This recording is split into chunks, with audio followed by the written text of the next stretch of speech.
ગુજરાત રાજ્યમાં જેમ નકલી ટોલ નાકું, નકલી પોલીસ, નકલી અધિકારી પકડાયા હતા એ રીતે અરવલ્લી જિલ્લામાં 22 મે 2024 ના રોજ તિરુપતિ બંગલોઝમાં નકલી કથિત સિંચાઈની કચેરી પકડાઈ હતી.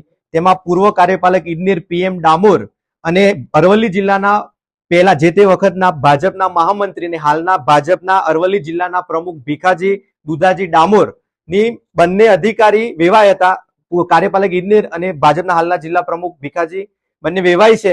બંનેના પરિવારના નામે અલગ અલગ 10 થી 15 મંડળીઓ બનાવીને 2018-19 થી 23 દરમિયાન સુધી 40 થી 42 કરોડનો મોટો ભ્રષ્ટાચાર કરેલો છે. જેમાં કાર્યપાલક ઇજનેર PM ડામોર હોય અને એમના વેવાય ભીખાજી દુધાજી જે તે વખતે મહામંત્રી હોય તેમના પરિવારના પુત્ર વધુ પુત્ર વેવાયના રિલેટિવના નામે અલગ અલગ મંડળીઓ રજીસ્ટ્રેશન કરી સરકારની ગાઈડલાઈન પ્રમાણે જે સરકારના કરોડોના કામો ડિસલ્ટિંગના એપ્રુવમેન્ટના સેફ્ટીઝના આવતા હતા એની જાહેર નિવિદા કર્યા વગર કોઈ પણ ટ્રાન્સપરન્સી વગર પોતાની જ મંડળીઓ ઉપર સરકારી ગ્રાન્ટનું 40 થી 42 કરોડનું બારોબારીયું કર્યું છે.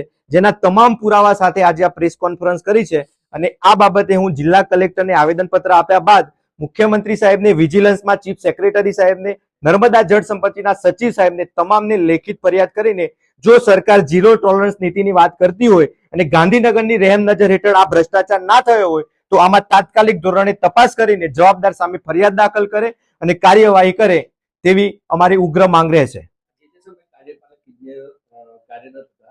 એ સમયથી લઈને જે રિટાયર થયા એ સમય દરમિયાન એમના પરિવારજનો મંડળીમાં આવતા હતા નહીં.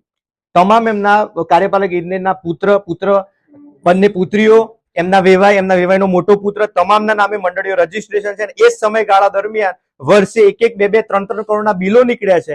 ટર્નઓવર મંડળીઓના 7 કરોડ, 3 કરોડ, 5 કરોડ છે. ટોટલ કરીને 18-19 થી 23 સુધી 40 કરોડના બિલો આ મંડળી ઉપર નીકળ્યા છે અને જગ્યા ઉપર અરવલ્લી જિલ્લામાં આજે કામ જ નથી થયા. થોડા સમય પહેલા મેઘરજમાં એક કંટાળુ ગામમાં ગ્રામજનોએ પોતે ફાળો ઉઘરાઈને તળાવ ખોદવાનું કરે છે. જો આ કામો એકચ્યુઅલી થયા હોત તો મેઘરજ ને ભિલોડામાં પાણીની કોઈ સમસ્યા જ ના હોત. પણ આ રીતે પદાધિકારી, ભાજપના નેતા અને અધિકારી એમના વેવાય બંનેની મિલીભગતથી કરોડોનું બારોબારીઓ થઈ છે અને સરકાર જોડે છેતરપિંડી થઈ છે. એટલે સરકારે આમાં કાયદેસરની કાર્યવાહી કરીને ફરિયાદ દાખલ કરવી જોઈએ. 7 દિવસમાં કાર્યવાહી ના થાય તો તમે આગળ શું કરો?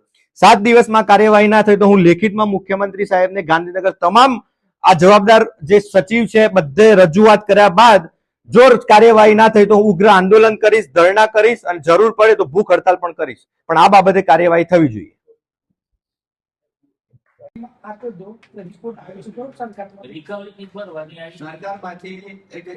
માહિતી એવી છે કે સરકારમાંથી રિકવરી આવી છે પણ એ રિકવરી હજુ જાહેર કરી નથી અને અત્યારે ક્યાં કોકડું પૂછવાયું છે ખબર નહીં. આમાં એક રાજકારણ કહેવાય કે ઉપર ગાંધીનગરની રહેમ નજર હોય ના હોય તો આ પુરાવા રહે. આ પુરાવા મેં જાહેર કર્યા છે.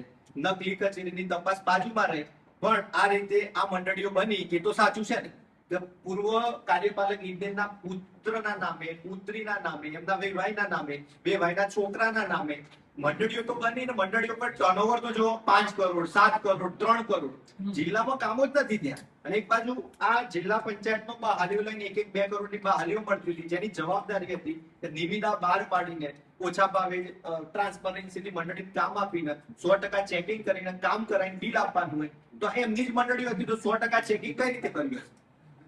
એમની પોતાની જ મંડળી છે. હું એ પોતે કાર્યપાલક ઇજનેર છે. એમના વેવાય ભાજપના પૂર્વ મહામંત્રી, હાલના ભાજપના જિલ્લા પ્રમુખ છે અને આ સાંઠગાંઠથી આ કરોડોનું આ કૌભાંડ થયું છે. આ સાબિત થાય છે. રસ લઈને જો કર્યું હોય બરાબર, પૂર્વ નથી તો આપણે કદી નકલી કહીએ કચેરી બરાબર, એ પછી એ બી ઠંડા થઈ ગયા. ખરેખર આનો ઉજાગર કરવું જોઈએ. જો આ ગરીબોના ટેક્સનો પૈસો છે, મેઘરજ, માલપુર તાલુકો, આદિવાસી કેટલો બધો ગરીબ લોકો છે કે એમના છોકરાઓના પગે પહેરવાના ચંપલ પણ મળતા નથી. જે કોઈ મજૂરી આવતા હોય છે બોગસ જોબ કાર્ડ બનાવી અને ખૂબ મોટું કૌભાંડ છે. એટલે ખૂબ રસ લઈ અને કરો અને બધા તમારી સાથે છીએ. બાકી બહુ દયાજનક વસ્તુ છે. પરિવારના સભ્યોની મંડળીઓ છે. દરેકમાં સભ્ય છે. એમના નામે પૈસા પણ ઉધારવામાં આવ્યા છે. પૈસા ઉધારેલા આ જે તારીખ આવે ટર્નઓવરમાં એમાં સ્પષ્ટ એમનો ઉલ્લેખ છે કે ભીખાજી દુધાજી તો હરીશીતમાં 7 લાખ રૂપિયા એમના નામે એક વર્ષમાં ઉપડે અને દરેકમાં એ સભ્ય છે તેમના પરિવારના સભ્યો, ચેરમેન અને સેક્રેટરી છે. એટલે સીધે સીધો આ એક પ્રકારનું ષડયંત્ર, સિસ્ટમેટિક ભ્રષ્ટાચાર વર્ષોથી ચાલ્યું આવ્યું છે.